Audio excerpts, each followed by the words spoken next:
I sat in the gleaming boardroom of Harrison Global, my family's company, watching my uncle's face turn red with rage. The quarterly shareholders' meeting had devolved into yet another attack on my ability to contribute to the business. For God's sake, Sophia, Uncle Richard slammed his hand on the mahogany table. You've been here 3 years and what have you accomplished? Your division is bleeding money. Of course it was. They'd put me in charge of their dying print media branch, a deliberate setup for failure. Meanwhile, my cousin Drew ran the profitable digital sector, despite having half my qualifications and none of my tech background. If you'd let me implement the digital transformation plan I proposed, I started. More of your wild ideas about AI and automation? Drew smirked from across the table. This is a real business, cousin, not one of your tech fantasies.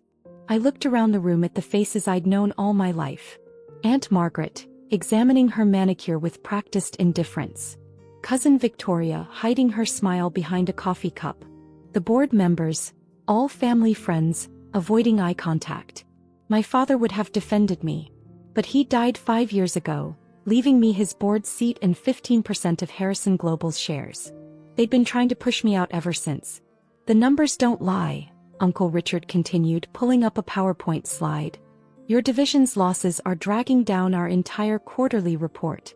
The board has concerns. Of course they did. The same board that approved Drew's excessive spending on outdated systems but rejected every innovation I suggested. I moved to have Sophia removed from her position, Drew announced, straightening his designer tie. And given her limited business acumen, perhaps it's best if she sells her shares to those who understand the company's true value. The room hummed with murmurs of agreement. I noticed several board members nodding. They'd clearly discussed this before the meeting. All in favor? Uncle Richard asked, not even bothering to hide his satisfaction. Hands rose around the table. Even Aunt Margaret, who'd spent every Christmas telling me how much I reminded her of my father, voted to oust me. Well, Sophia, Uncle Richard's voice dripped with fake sympathy, the board has spoken. You have until the end of the week to clear out your office. As for your shares, he slid a document across the table. We're prepared to offer you a generous buyout. I picked up the paper, examining the offer with an expressionless face. The amount was well below market value. They expected me to be too naive to notice. What they didn't know was that I'd been preparing for this moment for 2 years. While they thought I was failing at running their print media division, I'd been watching, learning, and building something of my own. Nova Investment Group, a company that specialized in acquiring and modernizing traditional businesses. I'd used my trust fund to start it, operating through shell companies and private holdings to keep my name hidden. In 2 years, we'd acquired and transformed 12 companies, turning dying businesses into digital powerhouses. My wild ideas about AI and automation had made Nova one of the fastest-growing investment firms in the country. But to my family, I was still just poor, weak Sophia who couldn't possibly understand real business. You're right, I said quietly, looking Uncle Richard in the eye. I should sell my shares. His eyebrows shot up. He'd clearly expected more resistance. In fact, I continued, pulling out my phone, I already have a buyer lined up. They've been quite interested in Harrison Global's potential. What are you talking about? Drew's smirk faltered slightly. You can't sell without board approval. Actually, I can. Dad made sure my shares came with unrestricted transfer rights. Check the bylaws. Uncle Richard's face paled. He knew I was right. He'd helped write those bylaws himself. Who's the buyer? Aunt Margaret finally looked up from her manicure, a hint of worry crossing her face. I smiled, remembering all the times they'd dismissed my ideas, mocked my suggestions, and treated me like a child playing at business. Nova Investment Group, I said calmly. They specialize in digital transformation of traditional companies. In fact, I checked my watch. Their offer to purchase my shares should be arriving any moment. As if on cue, the boardroom door opened. My assistant walked in carrying a thick envelope. The contracts you requested, Ms. Harrison, she said, using my real name, not the fake one I used at Nova. The room went silent as I opened the envelope and began spreading documents across the table. Purchase agreements, transfer forms, and most importantly, Nova Investment Group's complete portfolio, showing our successful company transformations and our $2.8 billion in assets under management. You see, I looked around the table, enjoying their shocked expressions. While you were all busy underestimating me, I was building something rather impressive. And now, I smiled, I think it's time for Harrison Global to undergo some changes. Drew grabbed the portfolio, his hands shaking as he flipped through the pages. This is impossible. You couldn't have. This company is worth billions. Amazing what can happen when you actually listen to those wild ideas about AI and automation, isn't it? Uncle Richard's face had turned from pale to gray. You're Nova's CEO? The company that's been buying up traditional businesses. Founder and so, I corrected him. And we don't just buy businesses, Uncle Richard. We transform them. Bring them into the digital age. Exactly what I've been trying to do here for 3 years. I stood up, smoothing my skirt. Now about that buyout offer. I pulled out another document from my briefcase. Here's my counteroffer. Nova Investment Group will purchase my 15% stake in Harrison Global at fair market value, significantly higher than your insulting proposal. This is ridiculous, Drew sputtered. You can't seriously expect us to believe that I built a successful company while you were all mocking my ideas? I clicked a button on my phone and the boardroom screens came to life.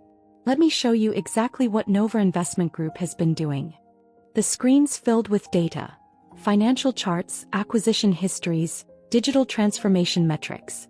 Every success they dismissed as impossible was there in stark, undeniable numbers. In the past 2 years, I continued, Nova has transformed 12 traditional companies into digital leaders. Our average post-acquisition revenue growth is 312%. And our technology division, you know, the one with all those wild ideas, holds 23 patents for AI-driven business solutions. Uncle Richard's hands gripped the edge of the table. Why all the secrecy? Why hide behind Nova? Because you taught me well, I smiled coldly. Wasn't it you who always said, never let them see you coming? Besides, it was fascinating to watch you dismiss Nova's market presence while simultaneously complaining about losing business to our transformed companies. Aunt Margaret leaned forward, her carefully maintained composure cracking. But your division here, the losses, were carefully managed, I finished for her. I needed you to underestimate me to keep pushing me out. Every decision you made played right into my strategy. Strategy. Victoria finally spoke, her voice sharp. What strategy? I clicked to the next slide, showing Nova's complete analysis of Harrison Global. While you were all busy mocking my performance, I was conducting the most thorough evaluation of this company's weaknesses and potential. Every failed project, every outdated system, every missed opportunity, I documented it all. Drew's face had turned an interesting shade of white. The digital sector reports I sent you were incredibly helpful, I nodded. Though you might want to be more careful about sharing confidential data with someone you consider incompetent. I stood up, walking slowly around the table. Nova doesn't just want my 15% stake. We're preparing to make an offer for controlling interest in Harrison Global. And thanks to your meticulous efforts to prove my incompetence, we have everything we need to convince the remaining shareholders that new management is necessary. You can't do this, Uncle Richard's voice shook.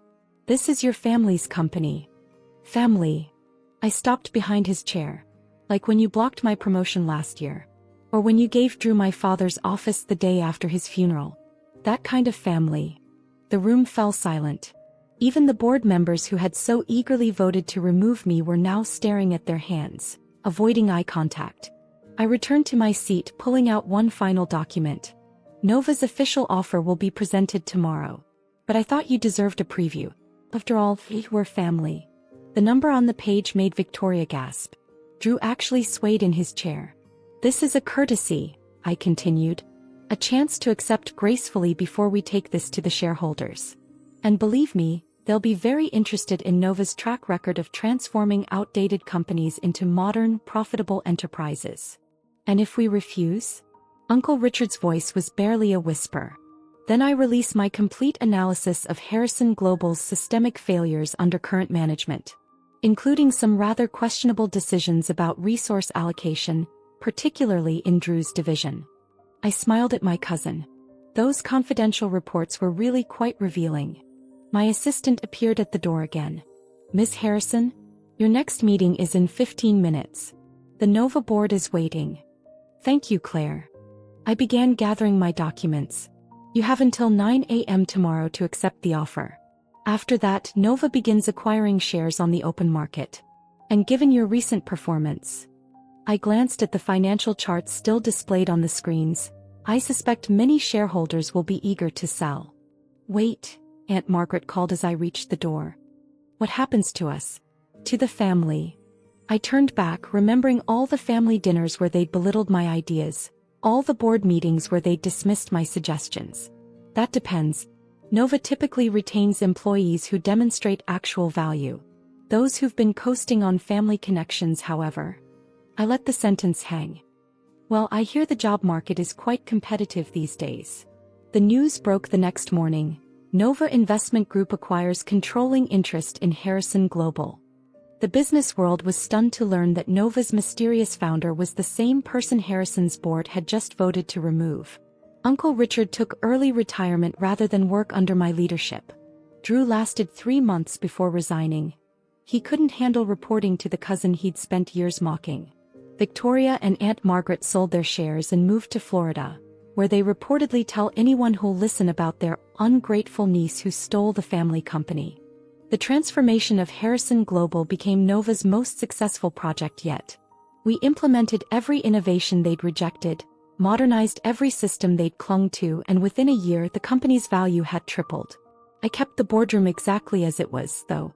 The same mahogany table where they'd voted to remove me now hosts Nova's executive meetings. Sometimes when I'm sitting in Uncle Richard's old chair, making decisions that shape the company's future, I think about that last board meeting. They thought they were getting rid of a weak link. Instead, they drove me to build something powerful enough to take everything from them. Last week, Drew applied for a job at one of Nova's subsidiary companies. His resume cited his experience leading digital transformation at Harrison Global. I had Claire send him our standard rejection letter. We're looking for candidates with genuine innovation experience. The Harrison Global building looks different now. Modern, open, dynamic. The only thing I kept unchanged was the lobby sign, though I added a small plaque beneath it. A Nova Investment Group company, embracing the future they feared. Sometimes the best revenge isn't just success. It's success they can't ignore, can't dismiss, and can't escape. Every time they see Harrison Global in the news, topping industry rankings and breaking revenue records, they're reminded of the weak niece they underestimated. As for me, I'm still acquiring companies, still transforming outdated businesses into modern successes. But now everyone knows exactly who they're dealing with. After all, I learned from the best. They taught me everything about family business, especially how to take it away from family who doesn't deserve it.